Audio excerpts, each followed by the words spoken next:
Hello dear students, in the last class we discussed about the convex concave mirrors and convex mirrors, and also we wrote the definition and all those things. Okay, so now we'll see the how the image will be formed in the this spherical mirrors. So in the plane mirrors, if you stand in front of the mirror, so the image formation will be there. So that is quite different from the spherical mirrors. So before going for the spherical mirrors, let's see some terminologies or some terms, new terms related to this uh, spherical mirrors. So what are those? We'll see now. So in that first point is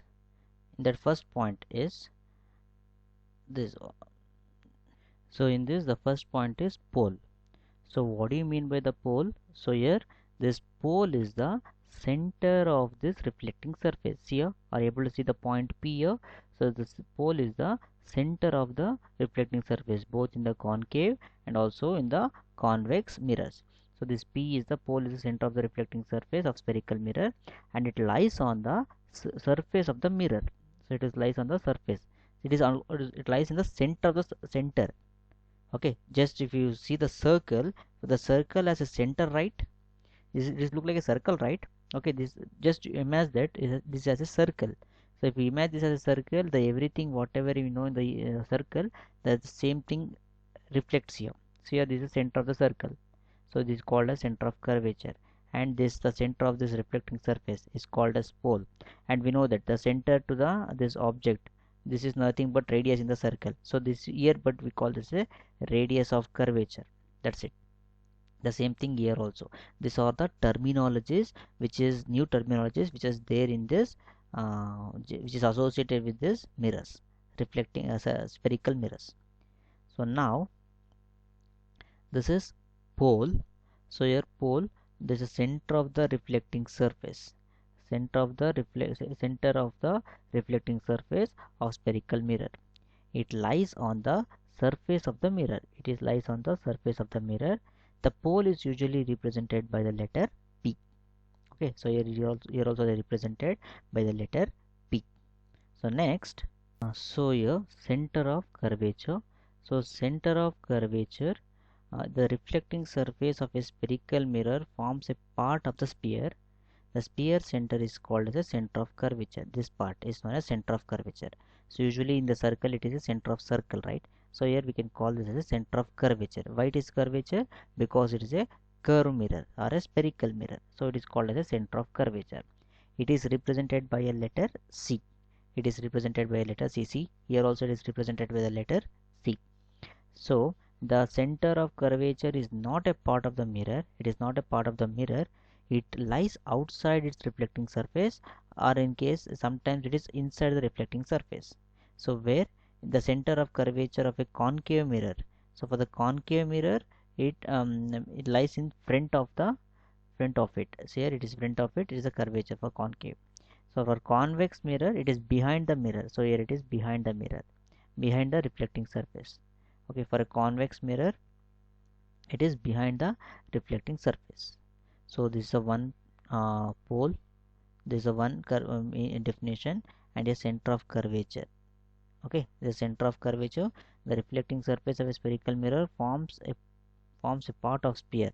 The sphere center is called a center of curvature. We can write, if you want you can write this one. The sphere center is called the center of curvature, and is represented by the letter W.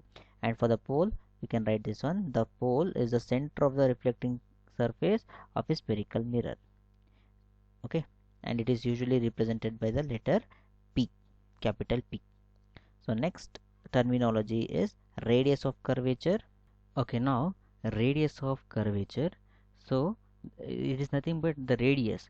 So the radius of a sphere of which the reflecting surface of spherical mirror forms a part. It is represented by a capital letter R. So radius of curvature is represented by a capital letter R.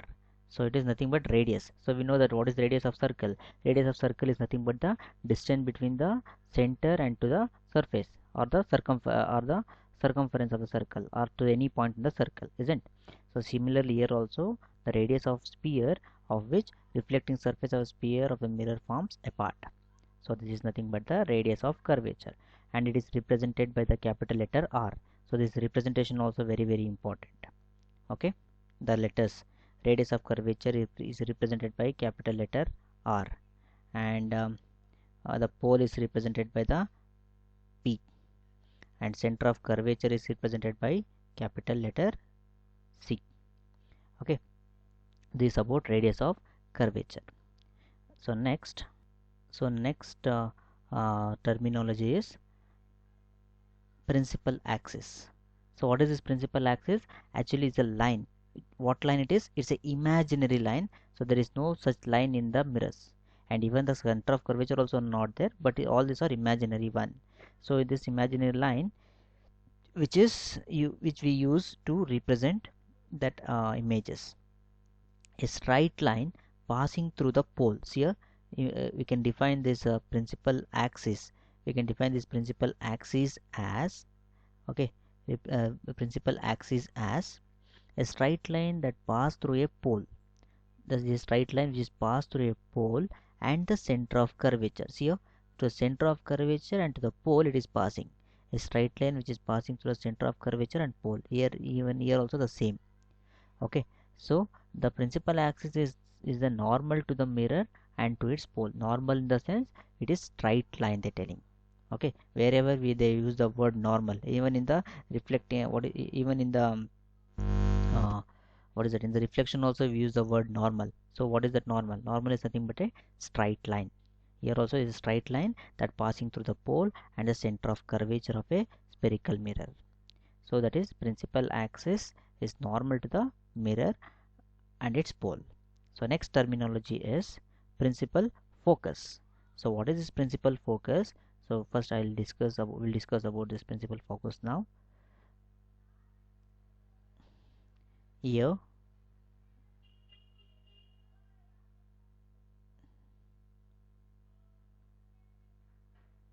okay, here we have the circle. Okay, so what I am going to do, I will make this as a concave mirror. So this is the concave mirror for us. Okay, so now what I am going to do, I will paint this. I will paint this.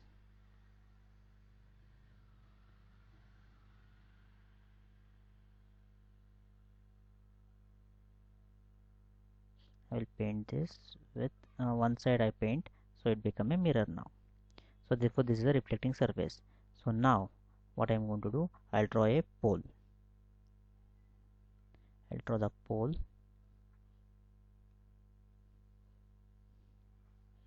So what is the pole? So here is the pole.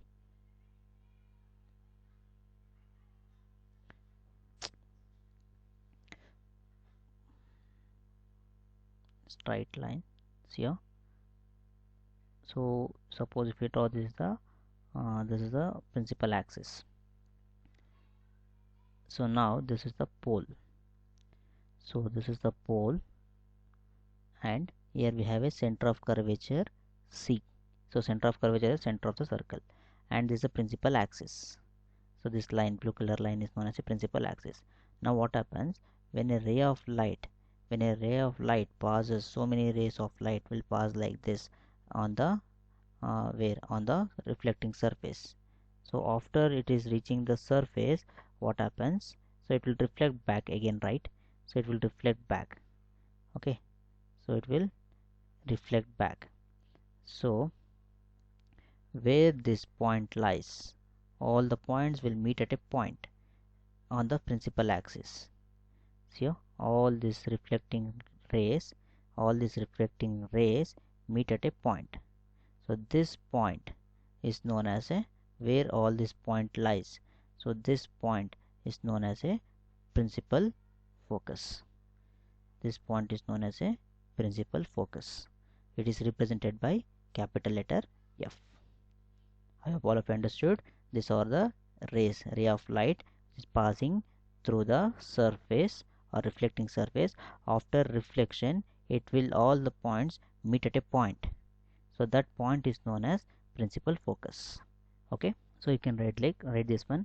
The ray parallel to the principal axis falling on a concave mirror meet or intersect at a point on the principal axis. The point is called as a principal focus or of a concave mirror.